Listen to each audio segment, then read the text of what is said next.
Welcome to BSC Bihar state exam में आपका स्वागत है। यह वीडियो बीएसएससी इंटर लेवल का जो वैकेंसी निकला है उसी के लिए आज हम लोग मैथ का प्रैक्टिस सेट 13 का डिस्कशन करने वाले हैं। जो एडिटोरिया द्वारा 15 सेट का मॉडल प्रैक्टिस सेट निकाले गए थे उसी में से आज हम लोग प्रैक्टिस सेट 13 से जितने भी मैथ के इंपॉर्टेंट प्रश्न बनते सारे का इस वीडियो में डिस्कशन करेंगे। वीडियो शुरू करने के पहले चैनल को सब्सक्राइब कर ले, साथ ही बेल बटन को दबा दे ताकि आने वाले प्रत्येक वीडियो का नोटिफिकेशन आपको समय पर मिल सके। साथ ही वीडियो को ज़्यादा से ज़्यादा शेयर करें ताकि लोगों के बीच यह वीडियो आसानी से पहुंच सके। चलिए वीडियो की शुरुआत करते आज की इम्पोर्टेंट प्रश्नों के साथ। पहला प्रश्न है, 18 छात्रों की एक कक्षा का औसत वजन 30 केजी है। यदि अध्यापक के वजन को इसमें शामिल किया जाता है तो औसत वजन में 2 केजी की वृद्धि हो जाती है। अध्यापक का वजन ज्ञात कीजिए। देखिए 18 स्टूडेंट का एवरेज दिया गया है कितना, 30 केजी। अगर टीचर आता यानी टीचर का भी एवरेज, टीचर भी 30 वर्ष का ही आता तो इसके एवरेज में कोई चेंजिंग नहीं होता। टीचर भी 30 वजन का ही आता तो इसके एवरेज में कोई चेंजिंग नहीं होता। लेकिन टीचर के आने से क्या हुआ कि एवरेज में 2 की वृद्धि हो गई। टीचर आया था, कितना व्यक्ति हो गया, 18 था, एक 19 व्यक्ति हो गया और सब में 2-2 की वृद्धि हो गया। यानी टोटल कितना वृद्धि हो गया, 19 दूना 38 की वृद्धि हो गई, 38 की वृद्धि हो गई। यानी टीचर जो आया वह कितना वजन का आया, यानी 30 वजन का आता तो कोई दिक्कत नहीं होता, लेकिन 38 वजन उसने एक्स्ट्रा लेके आया था। यानी टीचर का वजन कितना हो गया, 30 + 38। जब इसको ऐड कीजिएगा तो ये आ जाएगा 68 केजी। यानी करेक्ट आंसर ऑप्शन ए इस प्रश्न का करेक्ट जवाब हो जाएगा। कौन सा, ऑप्शन ए। क्लियर है। नेक्स्ट अगला प्रश्न देखिए, किसी धनराशि को 2 वर्ष के लिए साधारण ब्याज की एक निश्चित दर पर साधारण ब्याज और चक्रवृद्धि ब्याज क्रमशः 7200 रुपये और 7560 रुपये, तो मूलधन ज्ञात कीजिए। देखिए 2 वर्ष का सिंपल इंटरेस्ट दिया गया है। 2 वर्ष का सिंपल इंटरेस्ट कितना दिया गया, 7200 रुपया। ठीक, तो 1 वर्ष का सिंपल इंटरेस्ट कितना हो जाएगा, 1 वर्ष का सिंपल इंटरेस्ट हो जाएगा, आधा कर देंगे इसका, यानी 3 दूना 6 और 36 6 दूना 12, यानी 3600 रुपया 1 वर्ष का सिंपल इंटरेस्ट हो जाएगा। अब कंपाउंड इंटरेस्ट का बात किया जाए तो देखिए कंपाउंड इंटरेस्ट कितना, 2 वर्ष का, 2 वर्ष का कंपाउंड इंटरेस्ट कितना दिया गया, 7560 रुपया। कोई एक ही राशि पे बात कर रहा है तो वह राशि का 1 वर्ष का सिंपल इंटरेस्ट होता है 3600 रुपया और कंपाउंड इंटरेस्ट और सिंपल इंटरेस्ट 1 वर्ष का सेम होता है, पहला वर्ष। और सेकेंड वर्ष में जब जाएंगे तो सिंपल इंटरेस्ट 3600 रुपया तो होगा ही, इंटरेस्ट तो लगेगा ही 3600, लेकिन दूसरा वर्ष क्या होता है, इंटरेस्ट पे भी इंटरेस्ट लगता है, जिस कारण यह कितना हो गया, 7560 रुपया हो गया। यानी 7200 रुपया सिंपल इंटरेस्ट था और 7560 रुपया क्या है, कंपाउंड इंटरेस्ट है। कितना का डिफरेंस है, तो डिफरेंस बात कीजिएगा तो 0.3, यानी 360 रुपया का डिफरेंस है। यानी जो इंटरेस्ट आया, इंटरेस्ट पे जो इंटरेस्ट लगा हुआ कितना रुपया दे रहा है, 360 रुपया दे रहा है। यानी 3600 से 360 होना यानी कितना परसेंट है, अगर परसेंट ऐसे 10% अगर निकालने का बात किया जाए तो देखिए 360 बटा 3600 गुने 100, इसको जब सॉल्व कीजिएगा तो ये कितना आ जाएगा, 10%। कितना, 10%। यानी इंटरेस्ट कितना दे रहा है, 10%। यानी 10% रेट ऑफ इंटरेस्ट हमको पता चल गया। यानी रेट ऑफ इंटरेस्ट हमको कितना पता चल गया, 10%। आगे क्वेश्चन में क्या कर रहा है, प्रिंसिपल निकालना है, मूलधन निकालना है। तो सिंपल इंटरेस्ट क्या होता है, सिंपल इंटरेस्ट 1 वर्ष का सिंपल इंटरेस्ट कितना होगा, 3600 रुपया। सिंपल इंटरेस्ट आप प्रिंसिपल गुने रेट गुने टाइम बटा 100। ठीक है, 1 वर्ष का सिंपल इंटरेस्ट है 3600। ठीक है, प्रिंसिपल हमको निकालना है, पी निकालना है, आर रेट ऑफ इंटरेस्ट दिया गया है 10%, टाइम कितना, 1 वर्ष बटा 100। जब इसको 0 से 0 कैंसिल, यहाँ क्रॉस मल्टीप्लाई होगा 36,000, ये कितना हो जाएगा, प्रिंसिपल हो जाएगा। यानी करेक्ट आंसर 3,60,000 इसका करेक्ट आंसर होगा। यानी ऑप्शन बी इस प्रश्न का करेक्ट जवाब हो जाएगा। क्लियर है। नेक्स्ट अगला प्रश्न देखिए, अगला क्वेश्चन क्या कर रहा है इसको समझिए। 2 प्रकार की चावल, एक 20 रुपये प्रति किलोग्राम और एक अन्य जो है 40 रुपये प्रति किलोग्राम को मिलाया जाता है। इस प्रकार मिश्रण का मूल्य 32 रुपये प्रति किलोग्राम निर्धारित किया जाता है।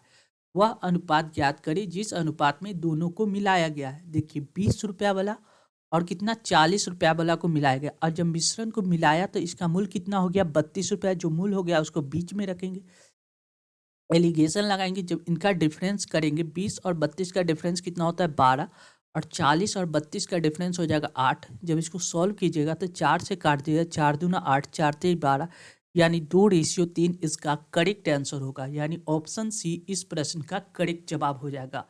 क्लियर है। नेक्स्ट अगला प्रश्न देखिए। अगला क्वेश्चन क्या कर रहा है, किसी संख्या को 357 से भाग देने पे शेषफल 50 प्राप्त होता है, इसी संख्या को 51 से भाग देने पे शेषफल कितना प्राप्त होगा। ऐसे प्रश्न में जो रिमाइंडर प्राप्त होता है उसी को दी गई संख्या से भाग दे देना होगा। अगर 50 को 51 से भाग देंगे तो रिमाइंडर कितना आएगा, रिमाइंडर हमेशा छोटा वाला 50 से कम, यानी 50 ही रिमाइंडर आएगा, यानी करेक्ट आंसर ऑप्शन ए इस प्रश्न का करेक्ट जवाब हो जाएगा। कौन सा, ऑप्शन ए। अगर इसको समझने की कोशिश कीजिएगा तो आप देखिए ऐसे लिख सकते, किसी संख्या को 357 से भाग देना, कोई नंबर एन है, इसको हमने क्या किया 357 से भाग दिए, भाग देंगे तो ये के मरते लगेगा, और जब के मरते लगेगा तो रिमाइंडर देगा हमको 50। वह एन नंबर कितना था, एन बराबर संख्या कितना था, इन दोनों का क्रॉस मल्टीप्लाई होगा, जब मल्टीप्लाई होगा तो 357 के प्लस इस ये क्या हो जाएगा, ऐड हो जाएगा प्लस 50, वह संख्या यह 357 को हम लोग क्या लिख सकते हैं 51 × 7 लिख सकते हैं, यानी वह जो नंबर एन जो है 51 × 7 के प्लस 50 है। इस संख्या को हमको क्या करना है, इस संख्या को 51 से डिवाइड करना है, यही ना करा है 51 से डिवाइड करना है। जब इसको हम 51 से डिवाइड करेंगे तो ये 51 से ये कैंसिल हो जाएगा, रिमाइंडर कितना बचेगा 50, यानी करेक्ट आंसर ऑप्शन ए हो जाएगा। नेक्स्ट अगला प्रश्न देखिए। जब किसी संख्या को 15, 21 और 24 से विभाजित किया जाता है तो शेषफल 1 प्राप्त होता है, वह संख्या ज्ञात कीजिए। सबसे पहला काम कीजिए 15, 21 और 24 का एलसीएम ले लीजिए। देखिए 15, 21 और 24 का एलसीएम लेंगे तो कितना से लगाएंगे, 3 से लगा देते, 3 पचे 15, 3 सते 21, 3 अठे 24, अब नहीं लगेगा। अब देखिए 8 पचे 40, 7 या 21, 40 और 21 को मल्टीप्लाई कीजिएगा तो ये कितना आ जाएगा 048, यानी 840 वह संख्या है जो 15, 21 और 24 से पूर्ण रूपेण कट जाएगा। लेकिन हमको क्या करा, एक रिमाइंडर प्राप्त होना चाहिए, तो इसमें क्या कीजिए एक को ऐड कर दीजिए, यानी 841 इसका करेक्ट आंसर होगा, यानी ऑप्शन डी इस प्रश्न का करेक्ट जवाब हो जाएगा। क्लियर। नेक्स्ट अगला प्रश्न देखिए। अगला क्वेश्चन क्या कर रहा है इसको देखिए। 2.8, 2.2 देखिए नीचे क्या 28 है, 28 है, 22 है और 484 है। 484 का मतलब कितना हो गया, 28 और 22 को मल्टीप्लाई कीजिएगा तो नहीं हो जाएगा। देखिए 484 को लिख सकते हैं आप लोग कितना, 1 मिनट, 484 ठीक है, आगे देखते। पहले देखिए इसको सॉल्व कीजिए, कितना 28 को हम लोग क्या लिख सकते हैं 2.8, 28 कितना है 2.8 पॉइंट में है तो पॉइंट को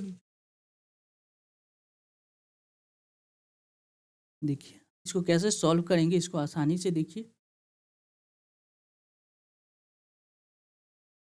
देखिए इसको कैसे सॉल्व करना है, इसको देखिए ये कितना है 484, यानी 22 का स्क्वायर है 484, ठीक है।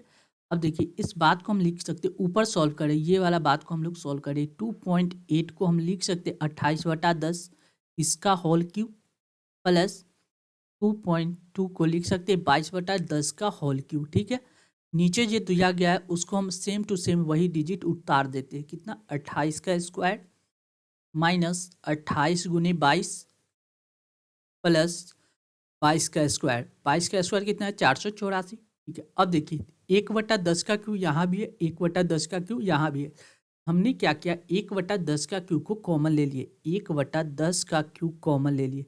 जब कॉमन ले लेंगे तो ऊपर कितना बचेगा 28 का क्यू प्लस 22 का क्यू, 22 का क्यू, नीचे क्या दिया गया 28 स्क्वायर माइनस 28 × 22 प्लस 22 का स्क्वायर, ठीक है। अब देखिए 28 को हम लोग क्या कर देते हैं, 28 को ए मान लेते हैं और 22 को हम लोग बी मान लेते हैं, ठीक। तो ऊपर क्या दिया गया A cube plus B cube, A cube plus B cube को हम लोग क्या लिख सकते हैं A plus B into A square minus A B plus B square लिख सकते हैं। अब देखिए ऊपर की जगह पे हम लोग 28 वाला की जगह पे हम लोग क्या लिख सकते हैं, देखिए 1/10 का क्यों तो कॉमन लिए ही हुए, ठीक है। इस बात को क्या लिख सकते हैं, A plus B into A square minus A B plus B square, ठीक है। और नीचे क्या दिया गया है, A square minus A B plus B square, ठीक है। इससे ये कैंसिल हो गया, यानी बचा क्या, देखिए 1/10 का क्यू मल्टीप्लाई ए प्लस बी का जगह पे हम लोग क्या पुट करेंगे, 28 प्लस कितना 22, 28 और 22 को ऐड कीजिएगा तो 1/10 का क्यू मल्टीप्लाई 8 तो 10 के शून्य हासिल है, 2 2 4 1 5 50 आ गया, यानी 10 का क्यू, यानी इसका रिजल्ट कितना आ गया 50/10, 1 2 3 1 0 से 1 0 कैंसिल, 2 डिजिट आ रहा है, यानी 0.05 इसका करेक्ट आंसर होगा, यानी ऑप्शन सी इस प्रश्न का करेक्ट जवाब हो जाएगा। क्लियर है, ऑप्शन सी। नेक्स्ट अगला प्रश्न देखिए, अगला क्वेश्चन क्या कह रहा है इसको समझिए। 4 क्रमागत प्राकृतिक संख्या का योग दिया गया है 78, इनमें से सबसे बड़ी संख्या क्या है। देखिए 4 क्रमागत प्राकृतिक संख्या, कोई संख्या क्या है, पहली प्राकृतिक संख्या अगर x होगा तो इसकी बाद क्या होगा, क्रमागत है तो x+1 x+2 और x+3, यही तो 4 क्रमागत प्राकृतिक संख्या, और इसका योग दिया गया 78, यानी 4x प्लस 3 2 5 1 6 बराबर दिया गया 78, यानी 4x बराबर क्या हो जाएगा 72, यानी x बराबर कितना हो जाएगा 72, 72 कट जाएगा, कितना मरते 18 मरते 72, 18 चक 72, x का वैल्यू आ गया 18। इनमें से सबसे बड़ी संख्या क्या है, तो x+3 सबसे बड़ी संख्या, x की जगह पे 18 रखेंगे, यानी 18 + 3 कितना हो जाएगा 18 3 21, यानी करेक्ट आंसर ऑप्शन सी इस प्रश्न का करेक्ट जवाब हो जाएगा। क्लियर है, ऑप्शन सी। नेक्स्ट अगला प्रश्न देखिए, अगला क्वेश्चन क्या कर रहा है, एक ठोस अर्ध गोलाकार वस्तु का आयतन दिया गया 19,404 सेंटीमीटर क्यूब, इस ठोस अर्ध गोलाकार वस्तु का व्यास ज्ञात कीजिए। यानी हमको क्या ज्ञात करना है, 2r। अर्ध गोलाकार क्या है, ये देखिए ये हो गया अर्धगोला, इसका हमको क्या दिया गया अर्धगोला, ठीक है। अर्धगोलाकार वस्तु का आयतन, अगर गोला का आयतन का बात किया जाए तो 4/3 पाई आर क्यू होता है, ये क्या होता है गोला का। अब हमको क्या अर्धगोला, ये होता है पूरा गोला का आयतन होता है 4/3 पाई आर क्यू। जब हम बात करें अर्धगोला का, तो अर्धगोला में कितना होता है, ये देखिए अर्धगोला का बात की जाए तो इसका आधा हो जाएगा, इसका 2 से डिवाइड कर देंगे, यानी 2/3 पाई आर क्यू का वैल्यू दिया गया हमको कितना, अर्धगोले का आयतन दिया गया 19,404, ठीक है। 2/3 पाई आर क्यू का वैल्यू दिया गया 19,404, ठीक। देखिए 2/3 पाई की जगह पे हम लोग क्या लिख सकते हैं 22/7, ठीक है। आर क्यू बराबर 19,404। अब देखिए 2 से कैंसिल हो जाएगा, कितना 9 दूना 18, 1 1 7 दूना 14, 0 2। अब देखिए 11 से कट जाएगा, 11 दूना 22, 11 से लगाएंगे 11 है 88, 88 के बाद देखिए 88 लगा दिए, 9702 को हमने क्या किया 11 से डिवाइड करेंगे तो 11 99 होता है, यानी 11 8 88 लगा दिए, 88 ये कट गया, 17 में से 9 जाएगा 8 जाएगा तो 9 0, फिर 11 8 लगाएंगे 88, बचेगा कितना 2, यानी 22, 11 दूना 22, यानी 882, ठीक है। अब देखिए 2 से फिर लग जाएगा, कितना बढ़ते 2 4 दूना 8, 4 दूना 8 1, यानी आर क्यू का वैल्यू कितना आ गया 21 7 या 21 मल्टीप्लाई 441। देखिए 441 का मतलब क्या होता है, 441 लिख सकते 21 का स्क्वायर होता है 441, यानी आर क्यू का वैल्यू कितना आ गया 21 का क्यू, यानी आर का वैल्यू आ गया 21। यानी हमसे पूछ क्या रहा है, अर्धगोले का व्यास, व्यास क्या होता है 2r होता है, 2 × r, 2r का वैल्यू कितना हो जाएगा 2 × 21, 2 × 21 कितना हो जाएगा 2 2 दूना 4, यानी 42, यानी करेक्ट आंसर ऑप्शन सी इस प्रश्न का करेक्ट जवाब हो जाएगा। क्लियर है, नेक्स्ट अगला क्वेश्चन देखिए। अगला क्वेश्चन क्या कर रहा है, एक प्रवेश परीक्षा में भाग लेने वाले लड़कियों की संख्या लड़कों की संख्या से दोगुनी है। यानी लड़की का जो संख्या है वह लड़के की संख्या का दोगुना है, बॉय और गर्ल। ठीक है, लड़की का संख्या लड़के का संख्या से दोगुना है। ठीक है, यदि उस प्रवेश परीक्षा में 55% लड़कों को प्रवेश नहीं मिला, 55% लड़के को प्रवेश नहीं मिला, ठीक है, 30% लड़कियों को प्रवेश मिलता है, तो इस प्रकार प्रवेश नहीं पाने वाले उम्मीदवारों का प्रतिशत ज्ञात कीजिए। देखिए, टोटल अगर हम ज्ञात करना है, इसमें फ्रैक्शन से अच्छा है कि इसमें हम लोग क्या करते, डबल जीरो अपने मन से डाल देते हैं। 2 जीरो दोनों तरफ डाल दिए तो टोटल पता चलेगा। क्या पूछ रहा है, प्रवेश नहीं पाने वाले उम्मीदवारों की संख्या। यानी 55% लड़के ने प्रवेश नहीं पाया, यानी 100 का अगर हम 55% निकालेंगे तो कितना आएगा, 55 55। लड़की का बात किया जाए तो 30% लड़की ने प्रवेश लिया है, तो नहीं लेने वाले कितना होगा, 70%। 200 का 70% निकालेंगे तो कितना हो जाएगा, 140। 140 200 का 70 निकालेंगे तो 140, यानी टोटल कितना हो गया, जीरो। टोटल इन दोनों का ऐड करेंगे तो कितना हो जाएगा, 5 5 4 9, 195। 195 टोटल कितना, बॉय और गर्ल मिला के टोटल कितना है, 300। 300 परसेंटेज में हमसे पूछ रहा है तो 100 से मल्टीप्लाई कर देंगे तो परसेंट, डबल जीरो से डबल जीरो कैंसिल, 3 से काटेंगे तो कितना मरते, 3 पचे 15, 3 पचे 15, 3 छक 18, 18 लगा देंगे, 18 के 19, 1 3 पचे 15, 65% ऐसे उम्मीदवार है जिन्होंने परीक्षा में प्रवेश नहीं पाए। यानी करेक्ट आंसर ऑप्शन ए इस प्रश्न का करेक्ट जवाब हो जाएगा। क्लियर है। नेक्स्ट अगला क्वेश्चन देखिए। अगला क्वेश्चन क्या कह रहा है, 6 संख्या का औसत 64 है। यदि पहली 3 संख्या में से प्रत्येक में 2 की वृद्धि और शेष 3 संख्या में से प्रत्येक में 4 की कमी की जाए तो नया औसत क्या होगा। 6 संख्या दिया गया, इसका एवरेज कितना दिया गया, 64। देखिए पहली 3 संख्या, देखिए देखिए 1 2 3 4 5 6, 6 संख्या, इसका एवरेज दिया गया 64। ठीक है, यानी हर जगह पे कितना, 64 है। पहली 3 संख्या में से प्रत्येक में 2 की वृद्धि किया जाए। एवरेज होना चाहिए था 64, लेकिन एवरेज में 2 की वृद्धि कर दिया गया। ठीक है, इसमें 2 का वृद्धि, पहला 2 का वृद्धि, पहली 3 संख्या में 2 का वृद्धि हो गया। शेष 3 संख्या में से प्रत्येक में 4 की कमी कर दिया जाए, इसमें 4 का कमी शेष 3 संख्या में। ठीक है, अब देखिए क्या हुआ। देखिए तो एक्चुअली हुआ क्या, 2 2 4 2 4, 6 की वृद्धि, 4 4 8 4 12 की कमी, यानी एवरेज टोटल में बात किया जाए तो -6, यानी एवरेज में, एवरेज कितना था, 1 2 3 4 5 6 6, 6 से डिवाइड कर दिए, यानी एवरेज में क्या हो गया, 1 की कमी आ गया। यानी पहले एवरेज 64 था तो अब एवरेज कितना होगा, 63। यानी नया औसत कितना होगा, ऑप्शन डी इस प्रश्न का करेक्ट जवाब होगा। कौन सा, 63। अब इसको आसानी से इस तरह से समझिए, होना चाहिए था 64, लेकिन पहला में क्या हुआ, 2 की वृद्धि, ऐसे वृद्धि करके कितना में 3 की वृद्धि हो गया। देखिए पहली 3 संख्या में 2 2 की वृद्धि, यानी टोटल वृद्धि कितना हो गया, 6 का। आगे की 3 संख्या में 4 की कमी हो गया, ओवरऑल कमी कितना हो गया, 4 थे 12 की कमी, 6 का वृद्धि, अब 12 की कमी, कितना का कमी आ गया, 6 का।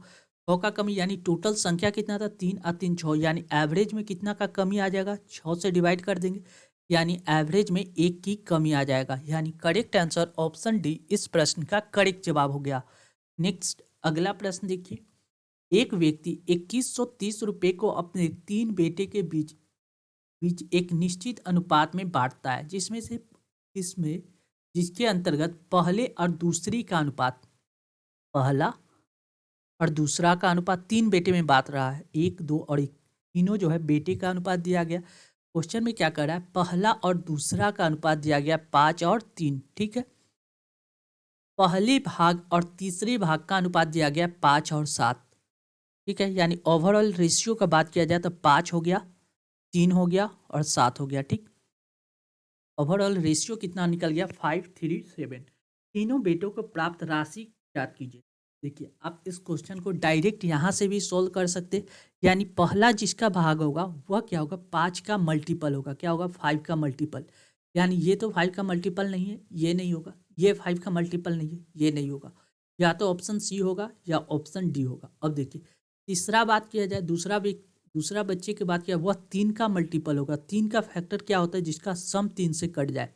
सम 3 से कटना यानी 4 2 6, 6 12, ये 12 दे रहा है सम, ये 3 से कट जाएगा। ये देखिए 9 3 से कट जाएगा, ये 3 से कट जाएगा, लेकिन 4 ये नहीं कटेगा। यानी करेक्ट आंसर ऑप्शन सी इस प्रश्न का करेक्ट जवाब होगा। कौन सा, ऑप्शन सी। लेकिन अगर इसको बनाने का बात किया जाए तो देखिए 7 3 10 5 15, 15 यूनिट का वैल्यू कितना दिया गया है, 2130। 15 यूनिट का वैल्यू दिया गया है 2130, यानी 1 यूनिट का वैल्यू निकल जाएगा। यानी 15 से डिवाइड कर देंगे। 1 यूनिट का अगर वैल्यू निकालिएगा तो आप आसानी से निकाल, कितना देखिए 5 से काट देते हैं, 5 15, 5 को 20, 1 5 दूना 10, 5 का 30, ठीक है। अब देखिए 3 से कट जाएगा, 1 3 को 12, 3 दूना 6, यानी 1 यूनिट का वैल्यू आ गया 142, ठीक है। अब 5 यूनिट का वैल्यू निकाल देते हैं। देखिए 5 यहाँ मल्टीप्लाई करेंगे, 142 को 5 से मल्टीप्लाई करेंगे, 5 दूना 10 की शून्य हासिल 1, 1 5 को 20 से 21 के 1 हासिल 2, 5 के 6 7, यानी 710 आ गया पहला भाग। दूसरा बात क्या है, 3 से मल्टीप्लाई, 3 दूना 6, 4 से 12 के 2 हासिल 1, 3 1 4, 426 दूसरा भाग आ गया। 7 से मल्टीप्लाई किया, 7 दूना 14 के 4 हासिल 1, 7 7 7 चक 28, 28 से 1 29 के 9 हासिल 2, 7 के 8 1 9, यानी 994। यानी करेक्ट आंसर ऑप्शन सी इस प्रश्न का करेक्ट जवाब होगा। ऑप्शन सी क्लियर है। नेक्स्ट अगला प्रश्न देखिए, अगला क्वेश्चन क्या कर रहा है, यदि हरात्मक श्रेणी के छठे और 11वें पद 1/11 और 1/19 हो तो इस श्रेणी का पहला पद क्या होगा। देखिए हरात्मक श्रेणी यानी हरात्मक श्रेणी में सिंपल हार्मोनिक मोशन एच में हरात्मक श्रेणी का बात किया जाए तो 1/x0, 1/x1, 1/x2, 1/x3 हो तो इसका साधारण श्रेणी का बात किया जाए तो इसका समांतर श्रेणी में बात किया जाए। हरात्मक श्रेणी में जब ये दिया होगा तो इसको समांतर श्रेणी में अगर लिखा जाए तो x1, x2 और x3 ये सब क्या होगा, समांतर श्रेणी में होगा। यानी जब भी हरात्मक श्रेणी में दिया होगा तो उसको इन्वर्स कर दिया, उलट देने के बाद वो क्या आ जाता है, समांतर श्रेणी में। हरात्मक श्रेणी में क्या दिया गया है, आपको दिया गया है छठा पद, पहला दूसरा तीसरा चौथा पांचवा छठा, छठा पद दिया गया है कितना, 1/11, 1/11। तो हरात्मक श्रेणी में दिया गया तो समांतर श्रेणी में इसका 11 होगा। इसके बाद देखिए 1 मिनट, देखिए नीचे लिख देते क्योंकि लिखने में थोड़ा सा दिक्कत हो रहा था। देखिए पहला पद है, दूसरा तीसरा चौथा पांचवा छठा सातवां आठवां नौवां 10वां और 11, टोटल 11 पद का बात कर रहा है। और जो दिया गया है पहला छठा पद क्या है, पहला है दूसरा है तीसरा चौथा पांचवा छठा सातवां आठवां नौवां 10वां और 11वां, ठीक है। क्वेश्चन में क्या दिया गया है, क्वेश्चन में कह रहा है कि छठा पद कितना है, 1/11। ये वाला जो पद है ये 1/11 है। और 11वां पद क्या दिया गया, 1/19। ये दिया गया हरात्मक श्रेणी में, ठीक है। हरात्मक श्रेणी में तो इसको समांतर श्रेणी में बात किया जाए तो 1/19 को 19 लिखा जाएगा और 11 को कितना लिखा जाएगा, 1/11 को 11 लिखा जाएगा। अब देखिए समांतर श्रेणी में समान का डिफरेंस होगा तो देखिए यहाँ से क्या बढ़ रहा है, ये देखिए यहाँ से डिफरेंस चेक करने के लिए पहले देखिए यहाँ से यहाँ का बात किया 1 2 3 4 5, 5 का डिफरेंस हो रहा है, 5 डिजिट है, 5 को चेंजिंग आएगा। और 19 में से 11 को घटाएंगे तो कितना आ जाएगा, 8। यानी 8 को हमको क्या करना है, 5 भाग में बांट देना है। जब 5 भाग में बांट दिए तो इस हर एक भाग का वैल्यू कितना आ गया, 8/5। यहाँ से यहाँ जाने में 8/5 का ऐड हो रहा है, यहाँ से यहाँ जाएंगे तो 8/5 ऐड होगा, फिर यहाँ जाएंगे तो 8/5 ऐड होगा, ऐसे ही ऐड होते चला जाएगा।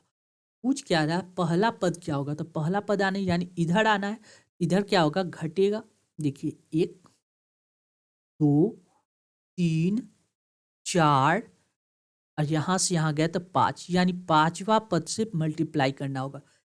इधर आना है, बैक आना है, तो कितना बैक आएंगे? देखिए इस 11 में से क्या करना है, देखिए क्या है, छठा पद से हम बात करें तो 11 है, 11 माइनस हर में कितना का घटेगा, 8/5 का, और क्या के ऊपर 5 नंबर है तो 5 से मल्टीप्लाई कर दें, 5 से 5 कैंसिल, यानी 11/8 इसका, यानी 11 में से 8 घटेगा तो 3, यानी सिंपल हार समांतर माध्य कितना आ जाएगा, 3। तो हमसे पूछ क्या रहा है, हरात्मक श्रेणी में, तो हरात्मक श्रेणी का वैल्यू कितना हो जाएगा, 1/3, यानी इसका वैल्यू कितना आ जाएगा, 1/3, यानी करेक्ट आंसर ऑप्शन ए इस प्रश्न का करेक्ट जवाब होगा। कौन सा? Option A.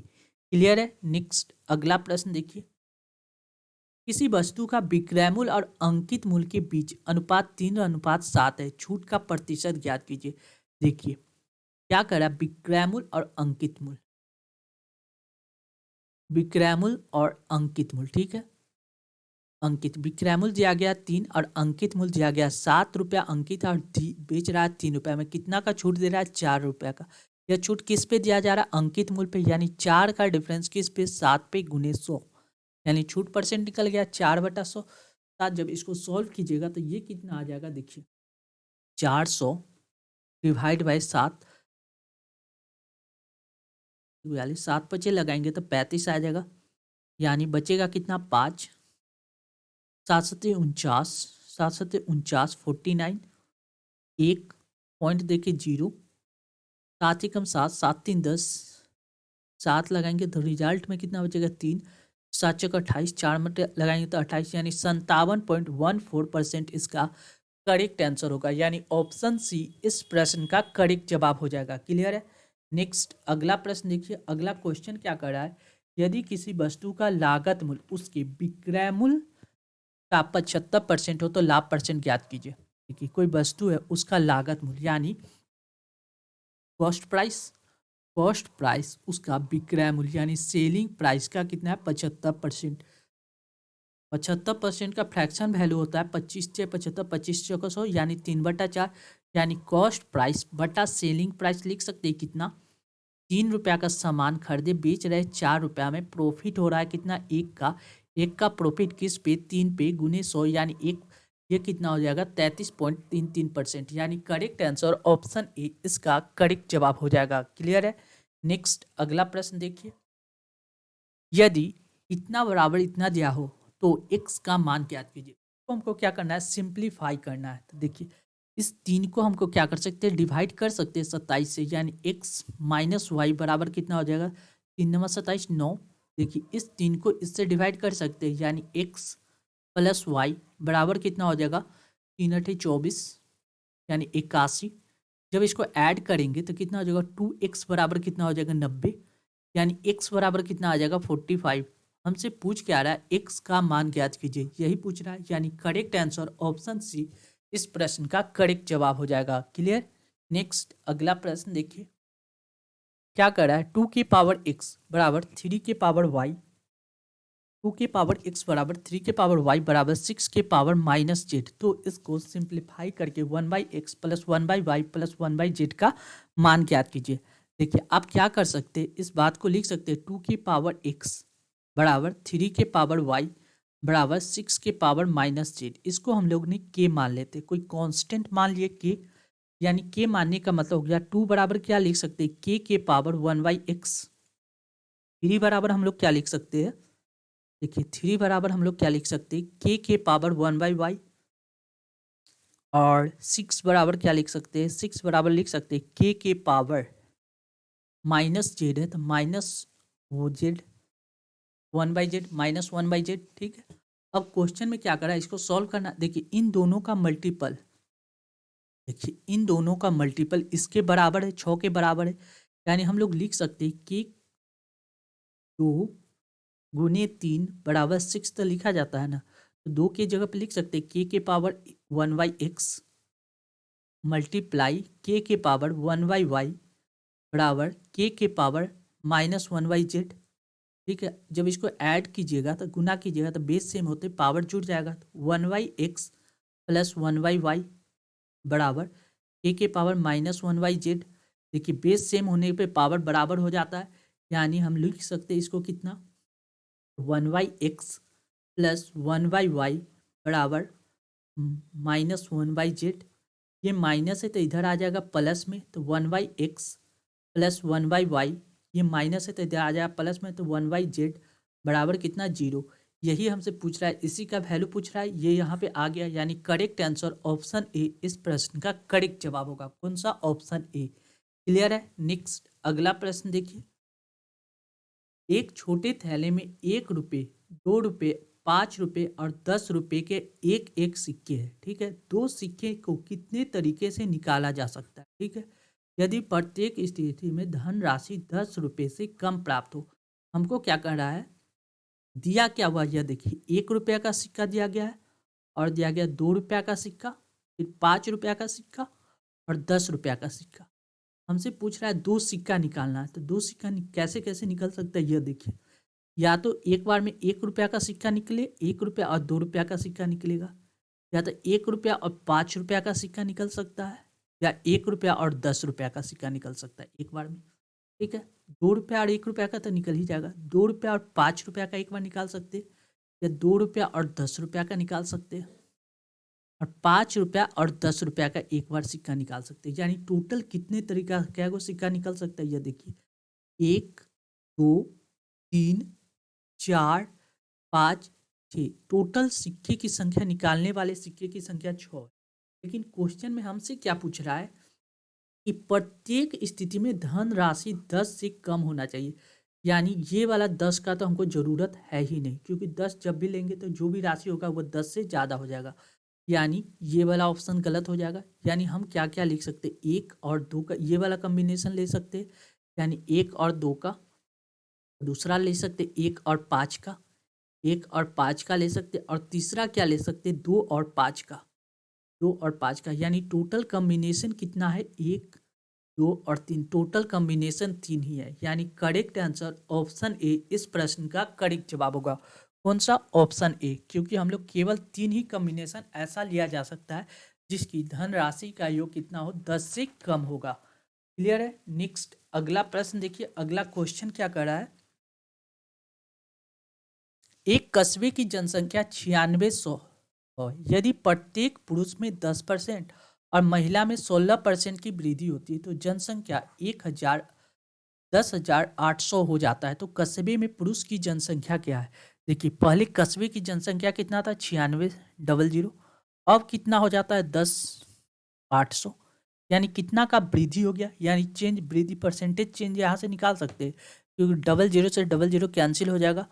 यानी 96 को अगर हम काटेंगे तो 12 से काट देते हैं, 12 अठे 96, 92 टोटल से 9, यानी 8 से लेके 9 की वृद्धि हो गया। कितना का वृद्धि, 1 का वृद्धि, कितना पे, 8 पे, यानी कितना का वृद्धि हो गया टोटल, जब इसको डिवाइड किया जाए तो 12.5% का, 12.5% का ओवरऑल वृद्धि हो गया। आगे क्वेश्चन में क्या कह रहा है, यदि पुरुष में 10%, यानी मेल कह रहा है 10% और फीमेल कह रहा है 16%, मेल में 10% का वृद्धि हो गया, अब फीमेल में 16% का, और ओवरऑल वृद्धि का बात किया जाए तो यह 12.5% का वृद्धि हो गया। यानी संख्या निकाल देते, यानी 16 में से 12.5 को घटाइएगा तो ये कितना आ जाएगा, 3.5। ठीक, 10 में से 12.5 में से 10 घटाइएगा तो ये आ जाएगा 2.5। 5 से पॉइंट से पॉइंट हट गया, 5 से काट देते, 5 7 35, 50 25, यानी 7:5।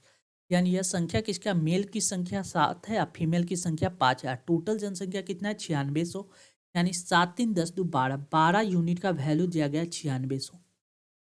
हमसे पूछ क्या रहा है, पुरुष कस्बे में पुरुष की संख्या, तो पुरुष यानी मेल, यानी जो भी संख्या होगा 7 का मल्टीपल होगा, 7 8 56, 56 ही एक ऐसी संख्या है जो 7 का मल्टीपल है, यानी ऑप्शन ए ही इसका करेक्ट आंसर हो जाएगा। अब इसको बनाने का बात किया, 12 यूनिट का वैल्यू 96 है, तो 12 से कट जाएगा कितना, 12 8 96, 8 मरते, यानी 1 यूनिट का वैल्यू कितना हो जाएगा, 800। हमसे पूछ रहा है 7 यूनिट का वैल्यू, 7 8 56, यानी 56,100, यानी करेक्ट आंसर ऑप्शन ए इस प्रश्न का करेक्ट जवाब हो जाएगा। नेक्स्ट अगला प्रश्न देखिए, निम्नलिखित में कौन सा भिन्न अवरोही क्रम में, अवरोही का मतलब क्या होता है, यह देखिए, अवरोही, अवरोही का मतलब होता है अवरोध, अवरोही का मतलब होता है अवरोध, अवरोध, अवरोध का मतलब हुआ रुकावट। अवरोध का मतलब होता है रुकावट। रुकावट, रुकावट का मतलब हो गया क्या? स्पीड, हाई स्पीड से क्या जाएगा? लो स्पीड की तरफ जाएगा, हाई से लो, यानी बड़ा से छोटा। बड़ा से छोटा की तरफ हमको लिखना है। पहले सबसे बड़ा होगा, उसके बाद उससे छोटा, उसके बाद उससे छोटा। यानी ऑप्शन अगर हम ए का यूज करें, ऑप्शन ए का यूज करेंगे तो देखिए, ऑप्शन ए का हम लोग यूज करें, देखिए क्या दिया गया, 4/7, 9/17 और 5/11 और 7/16, ठीक। अब देखिए, या तो इसको क्रॉस मल्टीप्लाई कीजिए, उसके पहले इन दोनों का डिफरेंस देख लीजिए। 4 और 7 का डिफरेंस कितना हो जाएगा? 3। 9 और 17 का डिफरेंस देखिएगा तो ये डिफरेंस आपको आ जाएगा कितना?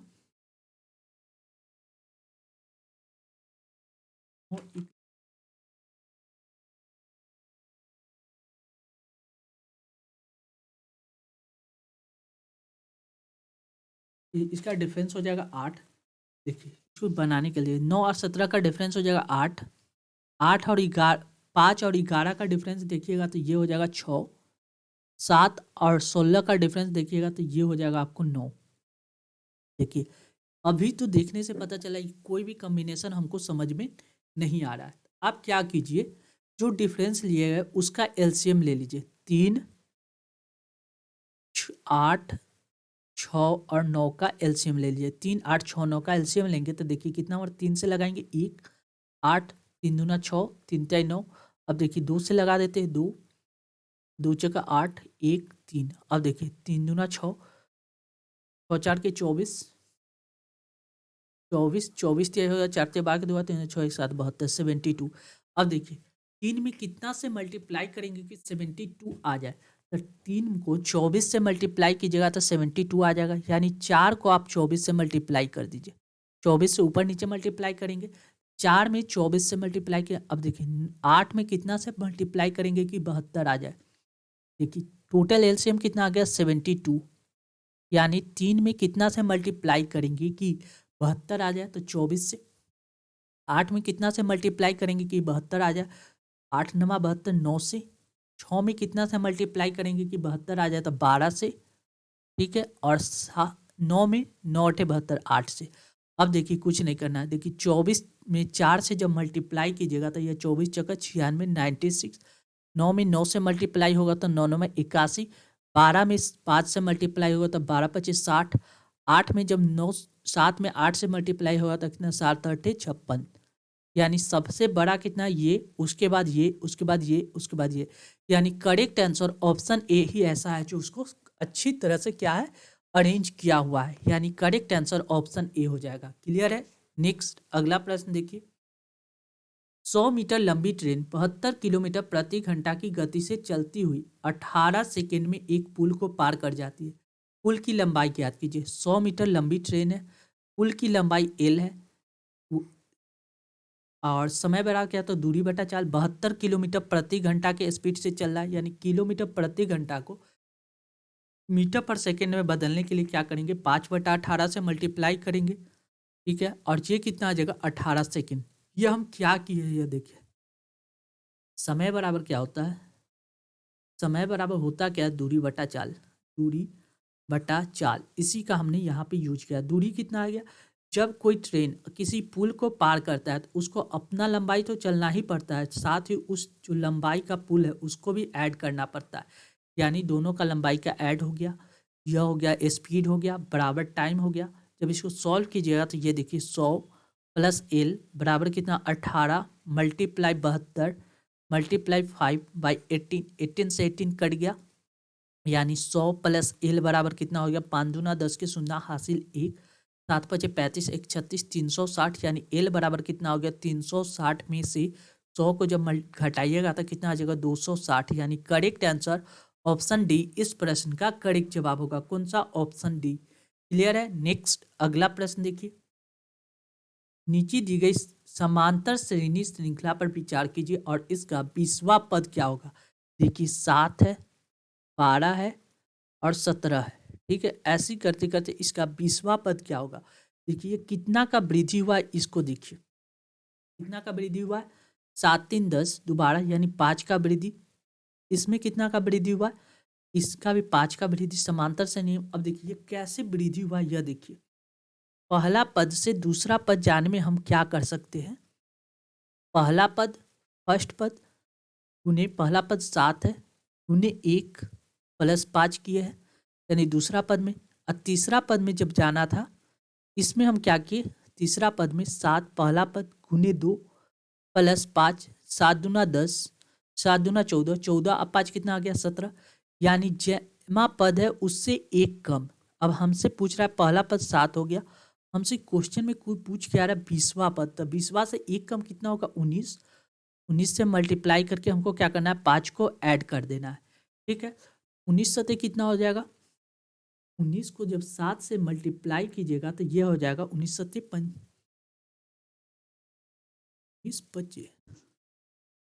एक मिनट क्या किया गया, 7 दूना 14, 14 और 5 कितना, ऐसे थोड़ी जो किया गया। एक मिनट यहाँ से समझिए फिर से।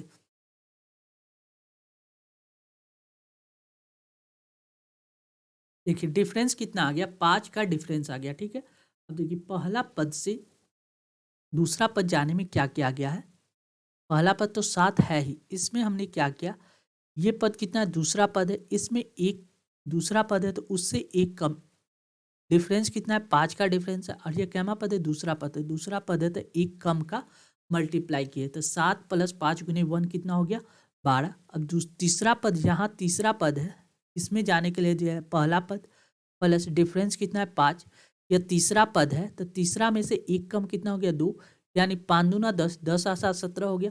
अब इसी के बाद अगला पद निकालना रहता, इसके बाद ये हो गया चौथा पद, अगर इसको निकालना रहता तो 7 प्लस 5 गुने 3, 5 15, 15 और 7 कितना हो जाएगा 15 5 20, 20 और 2 22, ये 22 हो जाता। ऐसे ही आगे क्वेश्चन में क्या करा है 20वां पद क्या होगा, पहला पद 7 प्लस 5 का डिफरेंस है, मल्टीप्लाई 20वां पद पूछ रहा है तो 19 से इसमें हमको मल्टीप्लाई करना पड़ेगा। 7 प्लस 19 पचे 95, 7 में 95 को ऐड कीजिएगा तो ये कितना हो जाएगा 102, यानी करेक्ट आंसर ऑप्शन बी इस प्रश्न का करेक्ट जवाब होगा। कौन सा, ऑप्शन बी। क्लियर है। नेक्स्ट अगला प्रश्न देखिए, ए बी और सी एक काम को 6 दिन में पूरा कर सकते हैं। ए प्लस बी प्लस सी एक साथ काम करता है तो वह काम 6 दिन में कंप्लीट हो जाता है। ए और बी समान काम को क्रमशः 12 और 18 दिन में पूरा कर सकते। ए अकेला उसी काम को करता तो वह 12 दिन में, और बी अकेला उसी काम को करता तो वह 18 दिन में। पूछ क्या रहा है, सी उस काम को कितना दिन में कंप्लीट करेगा। सबसे पहला काम कीजिए, 6, 12 और 18 का एलसीएम ले लीजिए। तो 6, 12 और 18 का एलसीएम आपको कितना आ जाएगा 36 आ जाएगा, यानी 36 एलसीएम आ जाएगा, यानी टोटल काम हो गया 36। जब 36 काम को ए और बी और सी मिलेगा, एक दिन में कितना काम करेगा 6 काम करेगा, 6 36। ये ए अकेला एक दिन में कितना काम करेगा, अड़ते 36 3। बी अकेला एक दिन में कितना काम करेगा 2, यानी ए बी, देखिए ए अकेला एक दिन में 3, बी अकेला एक दिन में 2, 3 2 5, टोटल एक दिन में 6 काम होता है। सी अकेला एक दिन में एक काम करेगा, टोटल काम है 36। सी अकेला एक दिन में एक काम करता है तो 36 काम को करने में उसको कितना दिन लगेगा 36 दिन, यानी करेक्ट आंसर ऑप्शन बी इस प्रश्न का करेक्ट जवाब हो जाएगा। नेक्स्ट, यदि दो पाइप ए और बी क्रमशः 10 मिनट और 15 मिनट में एक टैंक को भर सकता है, ए करता है 10 मिनट और बी क्या करता है 15 मिनट में एक टैंक को भर सकता है। जब दोनों पाइप को एक साथ खोला जाए तो टैंक भरने में कितना समय लगेगा। 10 और 15 का एलसीएम कितना हो जाता है 30, 10 तिया 30, 15 दूना 30, यानी दोनों मिलता है तो एक बार में कितना 5 लीटर भरता है। टैंक कितना है 30 लीटर का, तो 30 लीटर को भरने में कितना समय लगेगा 5 को 30 यानी 6 मिनट, यानी करेक्ट आंसर ऑप्शन ए इस प्रश्न का करेक्ट जवाब हो जाएगा। नेक्स्ट देखिए, y प्लस 1/z बराबर 1 है तो इसका मान ज्ञात कीजिए। ऐसे प्रश्न में एक ही इक्वेशन को पहले सॉल्व कीजिए। y प्लस 1/z का वैल्यू दिया गया 1। देखिए कोई भी दो डिजिट का योग 1 कब होगा, जब आधा हाफ प्लस हाफ को जब ऐड करेंगे तो ये कितना हो जाता है 1, यानी अगर y का वैल्यू 1/2 हो प्लस z का वैल्यू 2 हो, z का वैल्यू 2 हो, y का वैल्यू 1/2 और z का वैल्यू 2 हो, इसका सम कितना आ जाएगा, 1 आ जाएगा। क्लियर है। अब देखिए, अब इस इक्वेशन में रखेंगे तो x का वैल्यू निकाल सकते हैं। x का वैल्यू निकालने के लिए x प्लस 1/y बराबर 1 दिया गया है, यानी x प्लस 1 y की जगह पे क्या लिख सकते हैं, 1/2 बराबर 1, यानी x प्लस 2 बराबर 1, यानी x का वैल्यू कितना आ गया, -1, यानी x का वैल्यू कितना आ गया, -1। आगे क्वेश्चन में क्या कर रहा है, x y z का मल्टीप्लाई ज्ञात कीजिए, यानी x के जगह पे -1 रखेंगे, y के जगह पे कितना रखेंगे, 1/2, और z की जगह पे कितना रखे, 2, यानी 2 से 2 कैंसिल, यानी -1 इसका करेक्ट आंसर होगा, यानी ऑप्शन ए इस प्रश्न का करेक्ट जवाब हो जाएगा। क्लियर है। नेक्स्ट अगला प्रश्न देखिए, दिया गया वृत्त आलेख का एक आदमी का मासिक खर्च को दर्शाया गया। आदमी द्वारा भोजन पर किए गए खर्च का प्रतिशत ज्ञात कीजिए। देखिए टोटल कितना, टोटल वृत्त है, वृत्त में कितना डिग्री का एंगल बनता है, 360 डिग्री का एंगल बनता है। ठीक है। अब क्वेश्चन में क्या पूछ रहा है, भोजन पे, भोजन पे कितना 100 डिग्री का आता है, यानी 100 डिग्री कितना पे, 360 पे गुने 100, यानी 100% निकालना है, 0 से 0 कैंसिल हो गया, यानी 5 से देखिए 2 से काट दे, 2 पचे 10, 18 दूना 36, 2 से काट देते 9 दूना 18, 5 दूना 10, यानी 50, यानी 50 25 250/9, 250 को 9 से जब डिवाइड कीजिएगा ये कितना आ जाएगा, देखिए 250 को जब 9 से डिवाइड कीजिएगा तो 9 दूना 18, 7,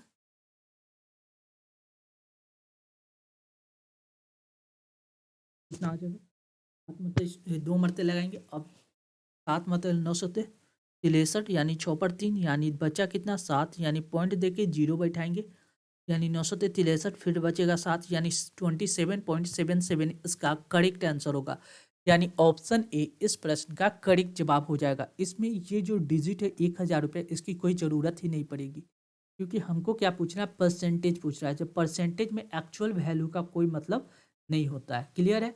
चलिए next. Thank you for watching this video. ऐसे ही इंपॉर्टेंट वीडियो पाने के लिए अपने channel BSc Bihar state exam को सब्सक्राइब कर ले, साथ ही शेयर बेल बटन को दबा दे तथा लोगों के बीच यह वीडियो ज़्यादा से ज़्यादा शेयर करें ताकि वीडियो आसानी से लोगों के बीच पहुंच सके। Thank you once again.